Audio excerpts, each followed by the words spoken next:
I don't understand how somebody could hurt innocent children. I just don't get that. What did those poor babies do to you? That's the hard part. There's 20 parents that were just told that their children are dead. It's a tragedy. It's a tragic scene. It is a tragedy for the nation. A gunman opened fire in a Connecticut kindergarten. Beautiful little kids between the ages of 5 and 10 years old. More than 24 people are dead. The gunman's motive is still unknown. CBS News correspondents are on the scene covering the investigation of one of the worst school shootings in U.S. history. This is the CBS Evening News with Scott Pelley reporting tonight from Newtown, Connecticut. Good evening. The bodies of most of the children killed this morning remain inside Sandy Hook Elementary School tonight, along with the bodies of 6 adults and the gunman himself. The firehouse behind me, decorated for Christmas, is where terrorized parents came to find out whether their children were among the living or the dead. Some of the victims were as young as 5 years old. President Obama said today what everyone is thinking. We have been through this too many times. Sandy Hook is a K-4 elementary school with about 700 students. Somebody came into the room and shot a teacher. That's all I know. Sorry. Parents rushed to the school after getting robocalls that there had been a shooting. At 9:30 this morning, police say a gunman identified as 20-year-old Adam Lanza opened fire in a kindergarten classroom where his mother was the teacher. Some of her students were among the 20 children killed. In all, 26 people were killed at the school, including the school principal. The police say the gunman then took his own life. And later, his mother was found dead in her home a few miles away. The motive for the shootings is not known. The investigation is just beginning, but the president said one thing is certain. We're going to have to come together and take meaningful action to prevent more tragedies like this, regardless of the politics. We have a team of CBS News correspondents and producers on this still developing story. First, Jim Axelrod here in Newtown on how it all began. The school day had just started when the first calls came into police. 6-7 Sandy Hook School. Callers indicating she thinks there's someone shooting in the building. 8-year-old Bear Nikichik had turned in his third-grade classroom's attendance list seconds before. I saw some of the bullets going past the hall that I was right next to, and then a teacher pulled me into her classroom. Children described the sound as pans falling. One heard a scream over the intercom. Teachers locked the classroom and crowded their students into corners, away from doors and windows. I was afraid when we had to go to our cubbies. Okay. Oh. Yeah, and every door in the building, except for the ones in the hallway, had to close. And we had to lock our doors so the animal couldn't get in. Some children hid in closets. Police say the shooting rampage was restricted to 2 rooms. At all units, the individual that I have on the phone is continuing to hear what he believes to be gunfire. As SWAT teams surrounded the school, state troopers moved students to safety. Some children were told to close their eyes to protect them from seeing the carnage. Newtown police, immediately upon arrival, entered the school and began a complete active shooter search of the building. That included checking every door, every crack, every crevice, every portion of that school. Inside, they found the gunman, dead from a self-inflicted wound. Outside, parents were desperate for information. They didn't tell us anything. Only what she knows, which I don't know if that's, accurate. So we don't have any information. I don't know. Parents cradled their children to protect them from the December cold and the shock of the shooting. Some were directed to the firehouse to be reunited with their children. Others were pulled aside to a separate room. Maureen Cairns is a nurse. All I can say is that one of the cops said it's, the worst thing he'd ever seen in his entire career. But it was when they told the parents, all these parents were waiting for their children to come out. They thought that they were, still alive. There's 20 parents that were just told that their children are dead. It was awful. One 6-year-old boy who was in a classroom when the gunman came in and shot the teacher has told his father that as all of this was unfolding at this elementary school down the road, the shooter, Scott, never said a word. Jim, thank you. Police tell us, as Jim said, that that silent man was the son of one of the teachers. Justice correspondent Bob Orr has been talking to his sources about what we know about him so far. Bob? Well, Scott, police tell us that it's clear the gunman was on a mission to kill as many people as possible. He took at least 3 guns, multiple magazines of ammunition to target a defenseless elementary school and children as young as 5. Police say 20-year-old Adam Lanza was armed for mass murder when he attacked a target he knew very well. Lanza, whose mother was a teacher at Sandy Hill Elementary, arrived in the school parking lot driving his mother's black Honda. He was carrying 2 lethal semi-automatic handguns, a Sig Sauer, the type of gun carried by Secret Service agents, and a Glock 9mm, a model used by many police officers and federal agents across the United States. Officials say Lanza headed directly for a specific section of the school and opened fire, killing students in 2 classrooms. It is not known how many rounds he fired, but both guns are capable of carrying high-capacity extended clips, which can hold up to 30 rounds. Police Lieutenant Paul Vance said evidence teams are still working through the horrible scene. We will be here through the night, certainly through the weekend, and we're not even putting a time stamp on this as to when we will complete this project. Sources say Lanza died of a self-inflicted gunshot inside the school, but investigators suspect he may have intended to carry out a broader attack. A third gun, a .223 assault rifle, was found outside the school in the back of his mother's car. It's similar to the type of gun used in the shooting on Tuesday at a mall outside of Portland, Oregon.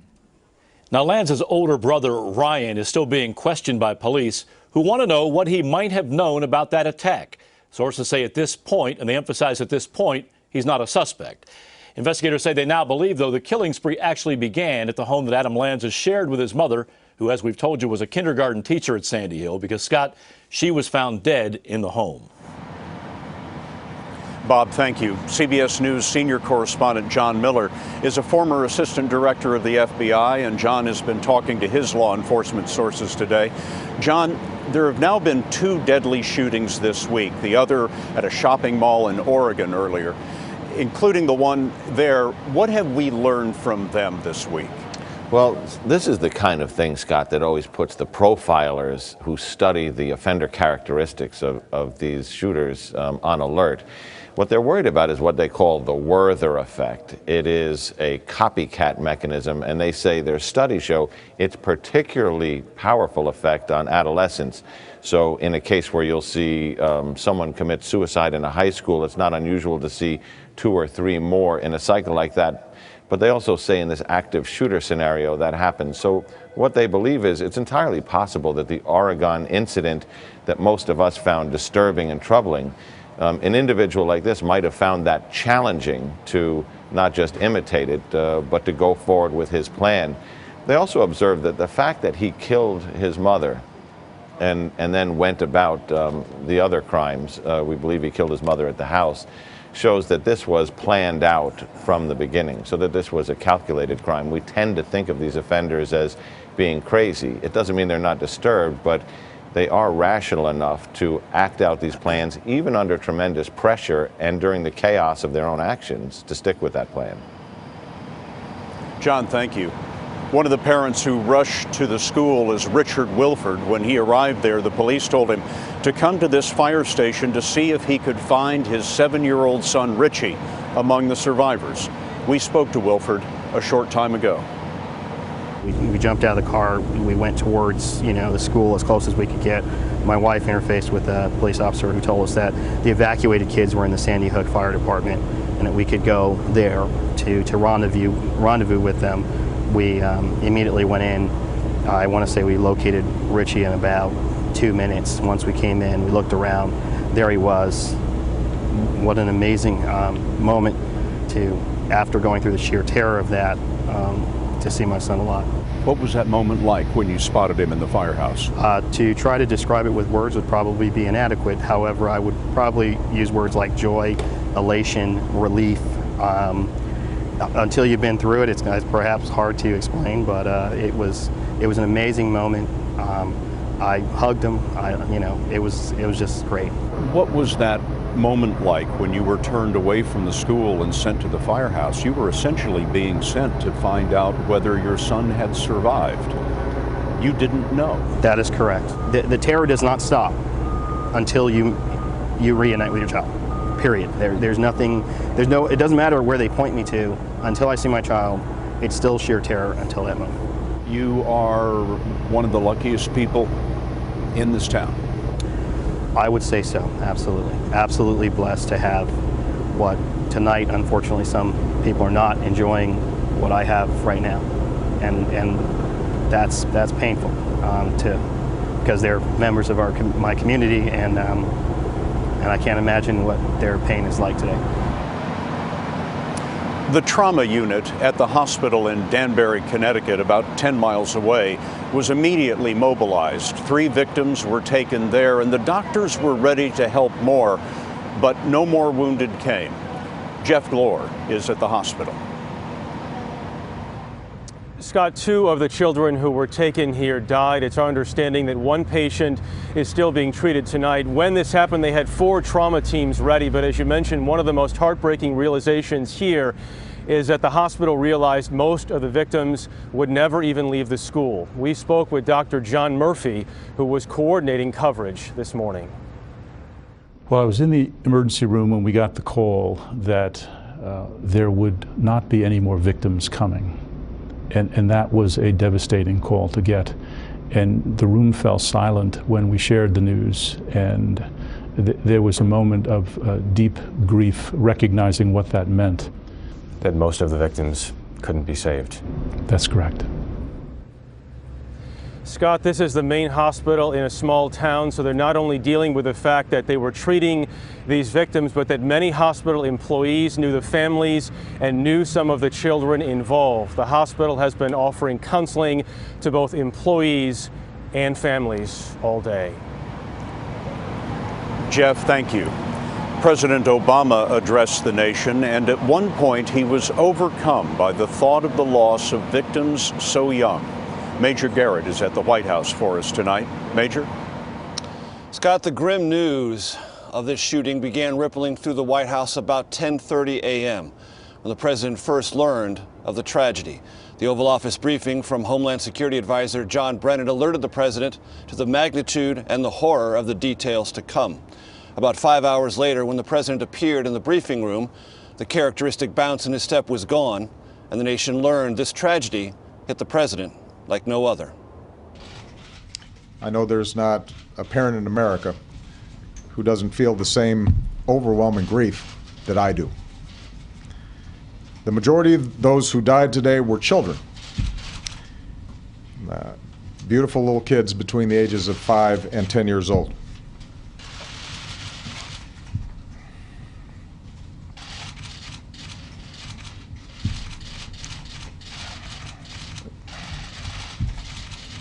They had their entire lives ahead of them.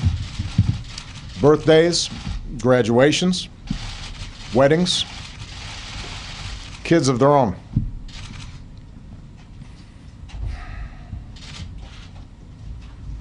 Among the fallen were also teachers, men and women who devoted their lives to helping our children fulfill their dreams. So our hearts are broken today. The president also said the nation has endured too many of these mass shootings, and for the first time in his presidency, he said Washington must take meaningful action to prevent similar atrocities. As the president spoke, his press secretary Jay Carney and White House Deputy Chief of Staff Alyssa Mastromonaco sat feet away, clutching each other's hands, tears welling in their eyes. Major, thank you. We'll be hearing from more of the parents here in Newtown, Connecticut, when the CBS Evening News continues.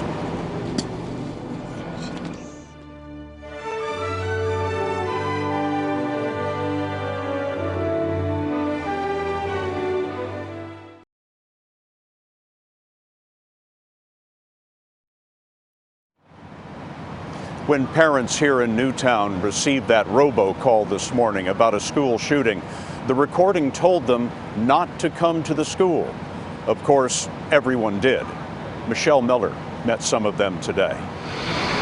We just ran to the fire station, and we didn't really even know what we were finding at the fire station, if it was children, if it was adults telling us when we could get our children. Melissa Makeris was among hundreds of parents desperate to find their children. And we went in, and you just saw lots and lots of kids and crying and parents, and you just search for your child's teacher, for your child's face. And I heard mommy, mommy, and there he was, sitting there waiting for us. Makeris' 10-year-old son, Philip, was in the school gym when the shooting began. My son says that those teachers gathered them in a corner and kept them safe. So the teachers are the heroes of today? Absolutely. They did. I was a teacher before I became a mom, and you always wonder, are you going to do what you need to do to protect your kids? And those teachers did. Philip describes being pushed in a corner, and they kept them safe there. And when the police officers came in and said, run to the fire station, they ran. And that school should be very proud. That principal would be very proud. Makeris says her son doesn't understand what happened today, and she's not ready to tell him. Not yet. It's why she didn't want us to show him on camera. We got a miracle. My little boy is okay. And there's a lot of parents tonight that have not gotten that miracle. What would you say to parents in this community who lost their children? There are no words. There are no words. We have our children and want to raise them and love them, and we're not equipped for this. You don't lose your children. And I get to put my kids to bed tonight, and I'm very lucky. Melissa Makeris told us she's taking her son and the rest of her family, and she's leaving town for the weekend, if not for longer. And Scott, there were so many people whose children didn't even go to this school who are still reeling. We saw a woman as she watched her daughter get off the bus, she grabbed her, she hyperventilated, she started crying. And that is the test. They say this used to be a place where they felt their kids were safe, but tonight they say Newtown will never be the same. Thanks, Michelle. A lot of parents will put their children to bed with a tear in their eye tonight. What happened today seems beyond imagination, and yet the police do extensive training for just this kind of thing. We'll have a story in just a moment.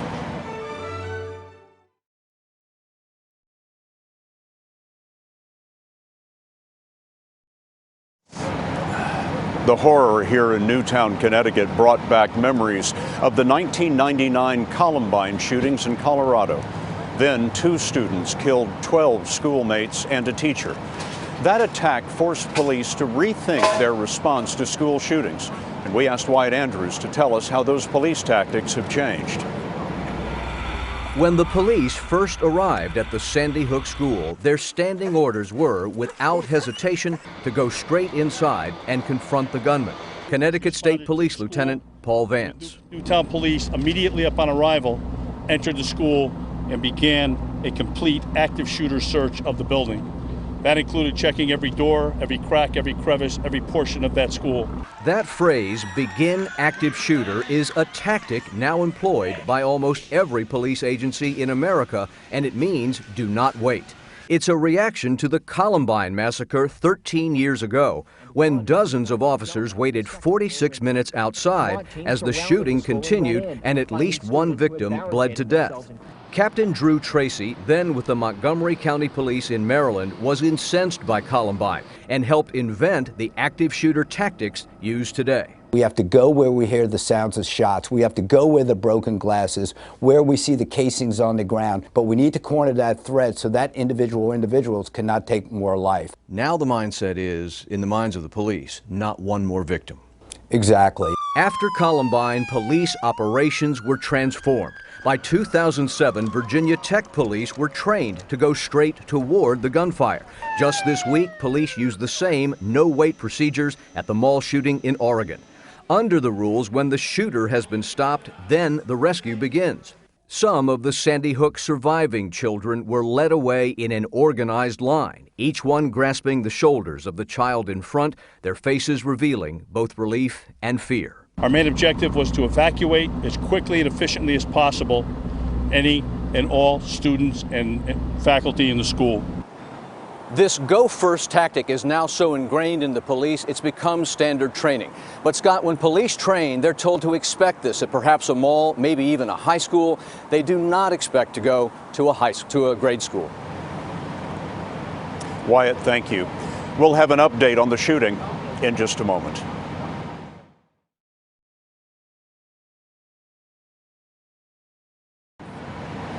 Back now from Newtown, Connecticut. According to state records, the 3 guns recovered in today's shooting were bought legally and were registered to the gunman's mother.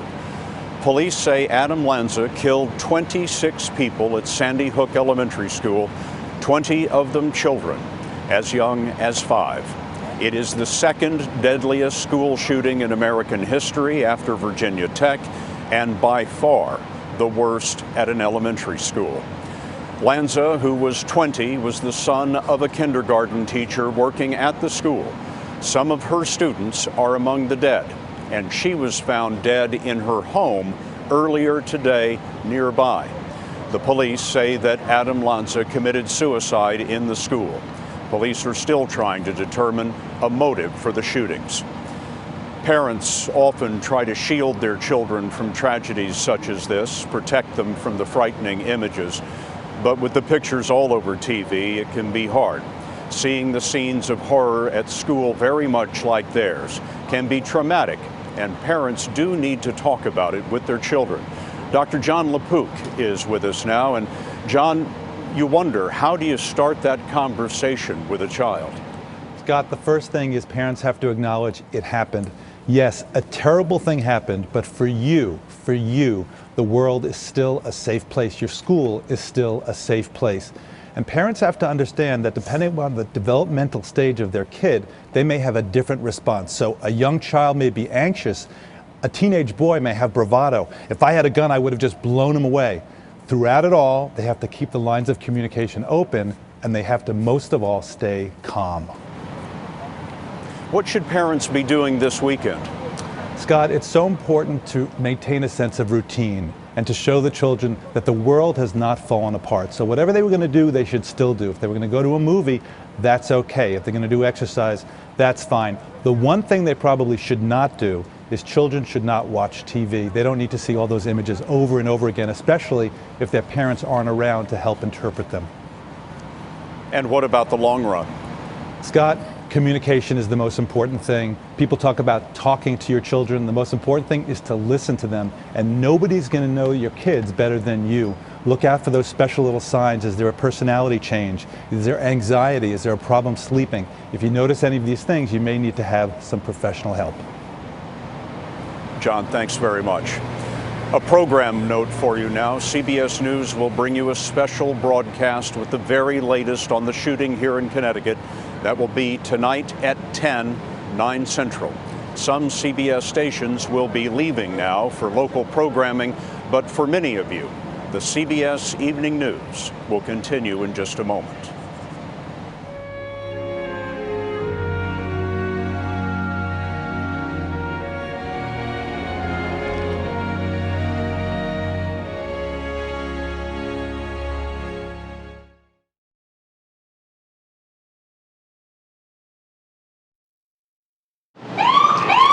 There's 20 parents that were just told that their children are dead.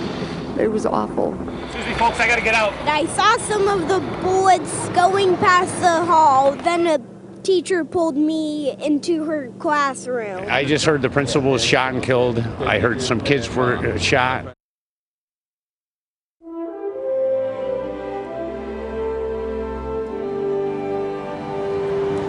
Good evening again, and for those of you just joining us, this is a special expanded edition, part of CBS coverage of the school shooting here in Newtown, Connecticut, a town about 60 miles northeast of New York City. The death toll at the Sandy Hook Elementary School stands at 26, including 20 children, some of them kindergartners, and the principal of the school was killed as well. The gunman, 20-year-old Adam Lanza, armed with 2 handguns, opened fire in the kindergarten classroom where his mother was a teacher. Her body was found later at her home. After the shootings, the police say Adam Lanza took his own life at the school. Jim Axelrod tells us how it all unfolded. Jim? Well, Scott, it was just after 9 o'clock this morning at the Sandy Hook Elementary School, which is right down the road here, a kindergarten through 4th grade school. So early, the kids were still delivering their attendance lists from their classrooms to the main office. As we say, a little after 9 o'clock, the gunman apparently walked into the school and started shooting. Police got 911 calls, and kids could hear screaming coming over the intercom. The school was quickly placed on lockdown, teachers locking doors, pulling shades, keeping kids away from windows and doors. The shooting was apparently contained to 2 rooms, a day of unimaginable horror here. The gym teachers directed us to stay against the wall, and everybody started kind of panicking. There's most of the lights off, and teacher had, my teacher, Mrs. Sullivan, she had to close the blinds, and she had to, when she closed the blinds, she had to shut off the lights and get a black piece of paper and stick it to the door.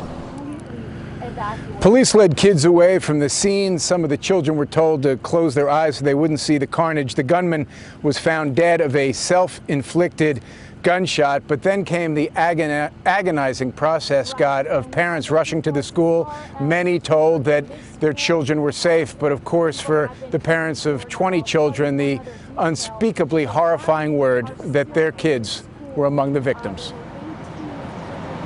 Jim, thanks very much. Police have not said anything about a possible motive in the case. Bob Orr has been talking to his sources and has learned more. Bob?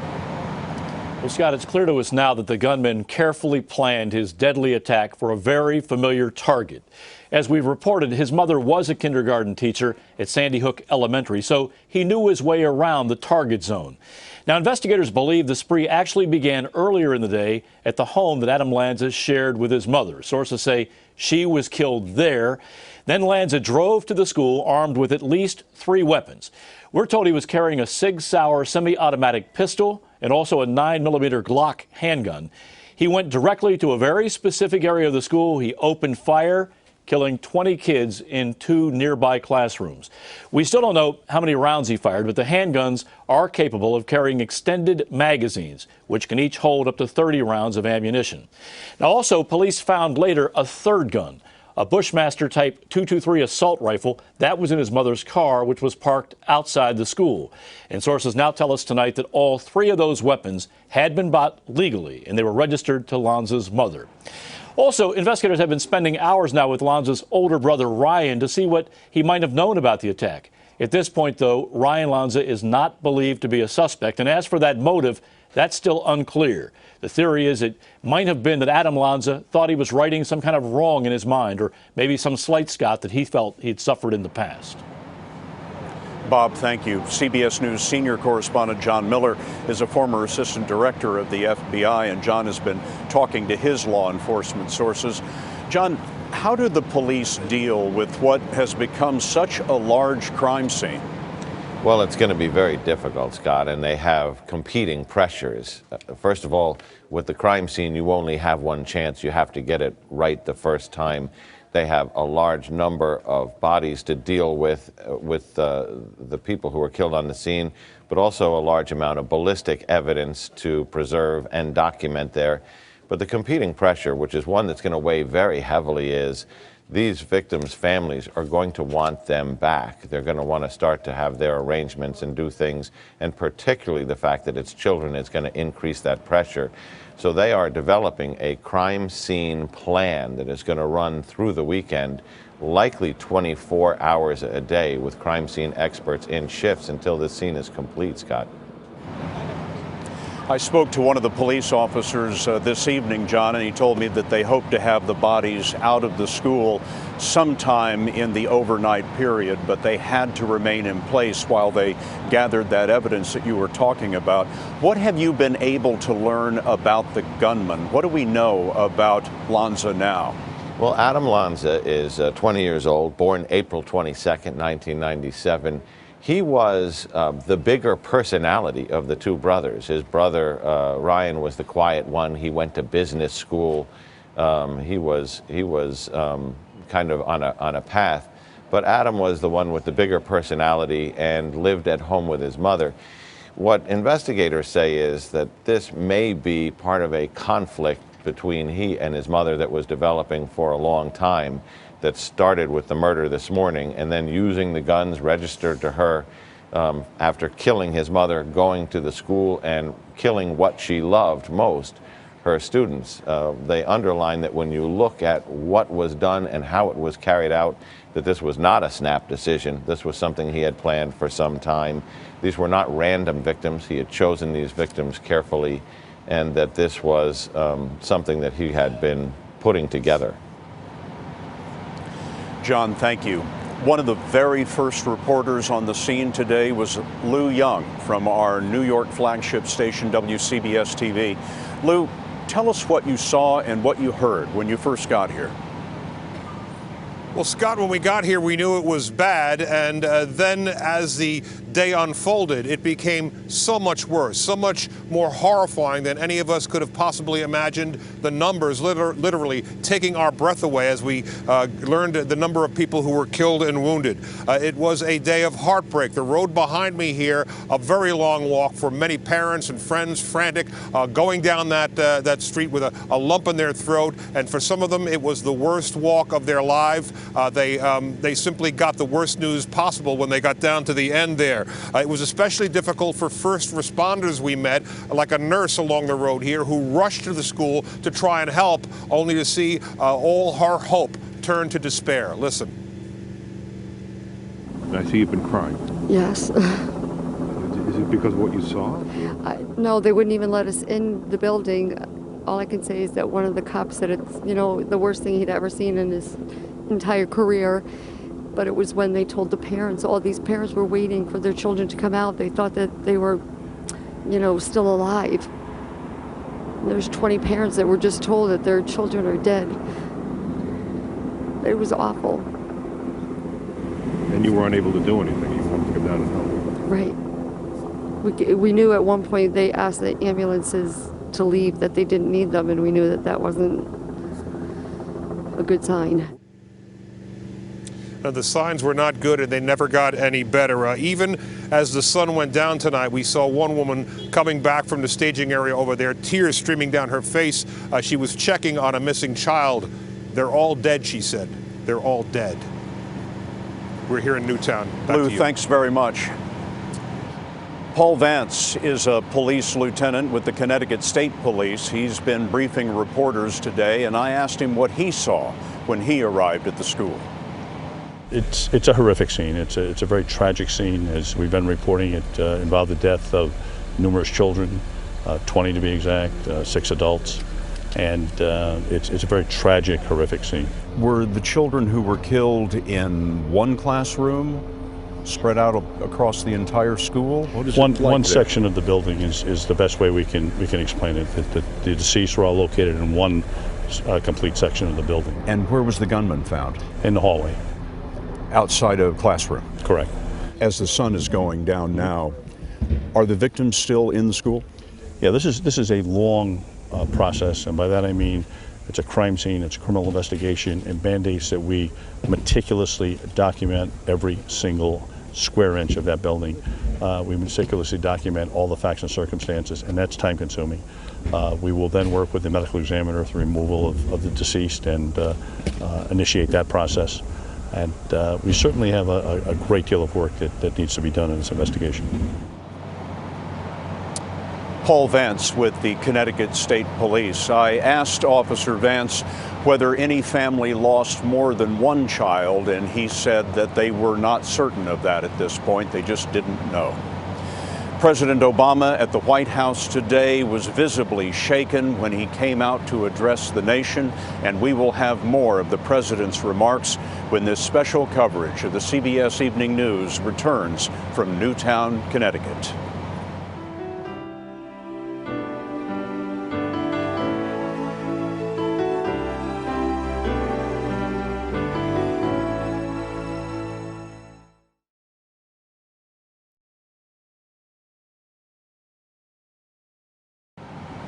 When President Obama addressed the nation about the shooting, he seemed visibly upset at the White House today. They had their entire lives ahead of them. Birthdays, graduations, weddings, kids of their own.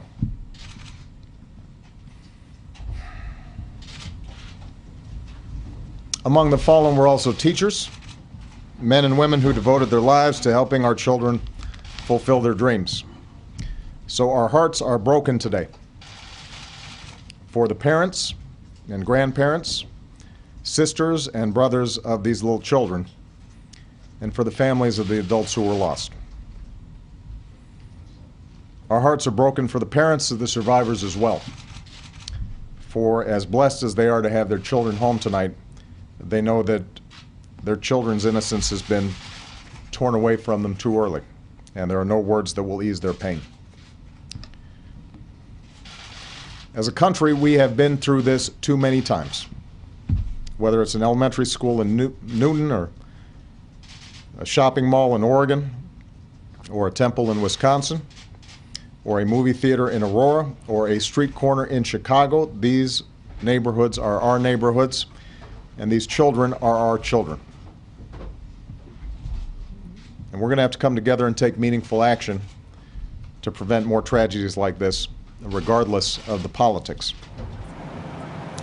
The president was no more specific about what he meant by meaningful action, but for some Americans, it means taking a look at gun control. Correspondent Nancy Cordes tells us that the issue is just as contentious as ever. In Lafayette Park tonight, across from the White House, a small group of pro-gun control demonstrators held a candlelight vigil. But on both ends of Pennsylvania Avenue, there was near silence on the issue. Both the Republican House Speaker, John Boehner, and the Democratic leader, Nancy Pelosi, called today's tragedy unspeakable, but made no mention of the guns used to carry out the brutal act. Gun control, an issue so hotly debated in the 1990s, is rarely discussed seriously today.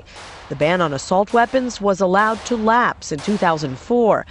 In 2009, Congress passed a law making it easier to carry guns in national parks, and the president signed it. After July's massacre in Aurora, Colorado, President Obama said AK-47s belong in the hands of soldiers, not criminals. But he did not propose any gun legislation, and that allowed Speaker Boehner to duck the issue, too. I don't know. I'm not the expert on this, but if the president's got ideas, I'd be happy to look at them. New York Mayor Michael Bloomberg blasted both men today. "We need immediate action," wrote the gun control advocate. "We have heard all the rhetoric before. What we have not seen is leadership, not from the White House and not from Congress." One of the biggest misconceptions when it comes to gun control is that Democrats are on one side and Republicans are on the other. But there are plenty of Democrats from rural states, from southern states, from western states, Scott, that also balk at gun control measures. We asked the National Rifle Association for a reaction to today's shooting, Scott. They said they'll have no comment until all the facts are known. Nancy, what we do know is that the weapons were legally purchased and legally registered. One wonders if the nature of this crime and the age of the victims might create the debate in Washington that could push legislation along. It's possible, but many people thought that would happen after the shootings in Aurora, Colorado this summer, after Congresswoman Gabrielle Giffords was shot along with so many others more than a year ago. But that didn't happen. In fact, congressional leaders today and the president were so reluctant to bring up this issue that their aides said today was not the day to discuss it. That infuriated gun control advocates, Scott, who said, if today isn't the day, what is? Nancy, thanks very much. Today's shooting in Connecticut is painfully familiar to people in Littleton, Colorado. Their story is next.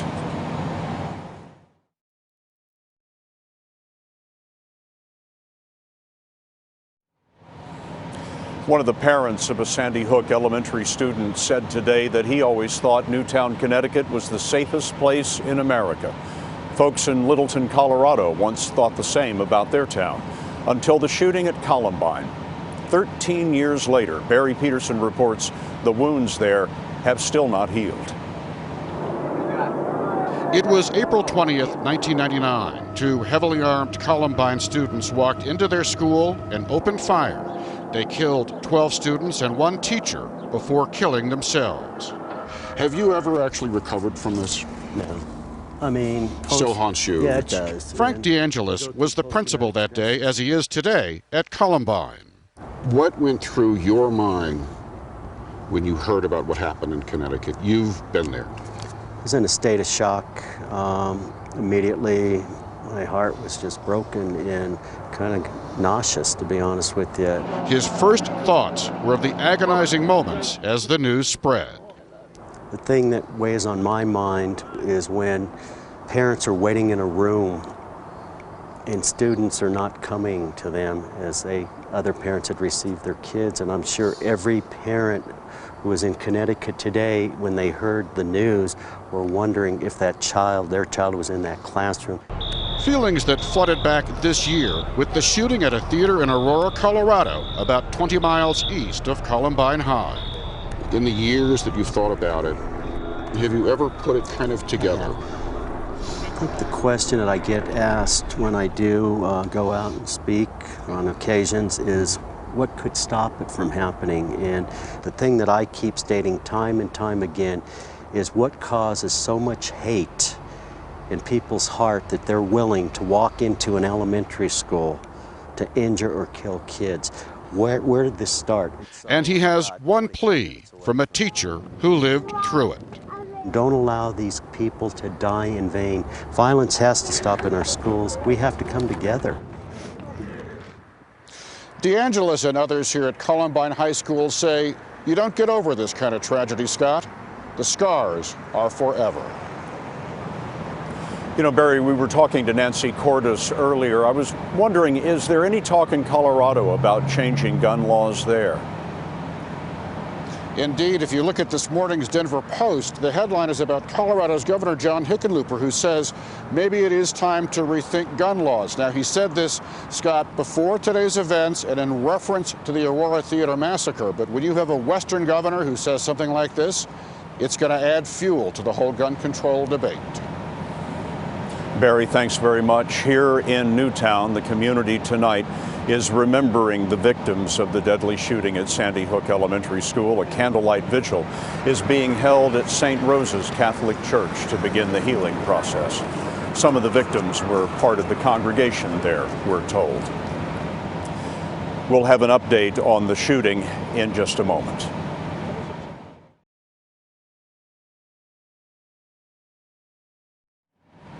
We're back now from Newtown, Connecticut. President Obama, speaking for the nation about what happened here today, said, "Our hearts are broken." A gunman killed 20 children, some as young as 5. 6 adults were also killed. The gunman, identified as 20-year-old Adam Lanza, opened fire in a kindergarten classroom where his mother was a teacher. Police say he then committed suicide. His mother's body was later found in her home. We had planned to end the week with one of those wonderful stories from Steve Hartman about a 3rd grader in Denver who is fascinated by dinosaurs, a little kid with big dreams, just like the children who died today. Steve, the father of a 4-year-old, has some thoughts tonight about this tragedy. I haven't been able to watch the news most of today, let alone prepare something to say on it. So forgive me if I'm a little shaken tonight. For me, it's those pictures of the kids coming out of the school in tears. Those have been just doing me in. I feel empathy, of course, but I've got to be honest with you. Most of what I've been feeling today is selfish. What if those were my kids? Could this happen at their school? I'm comfortable confessing this because I'm guessing a lot of you have been feeling that same way too. And if you are like me, then you know there's only one place to find solace. This is my son, George. This was the smile he gave me when I picked him up from school today. On the way home, we got stuck behind a bus. And although normally I hate that, stopping all the time, today there was no place on earth I would have rather been. I really needed to see this. And judging from some of the hugs I witnessed, I'm pretty sure I wasn't alone in that. Last thing I want to say. My wife sometimes gives me a hard time because I like to fall asleep with my boys on occasion. She says they don't sleep as well when I'm in there. Well, tonight, rest assured, I'm going to be in there. And that's the CBS Evening News for tonight. We'll be back at 10, 9 Central with a CBS News special with the very latest on the shooting. Until then, for all of us at CBS News all around the world, I'm Scott Pelley in Newtown, Connecticut. Good night.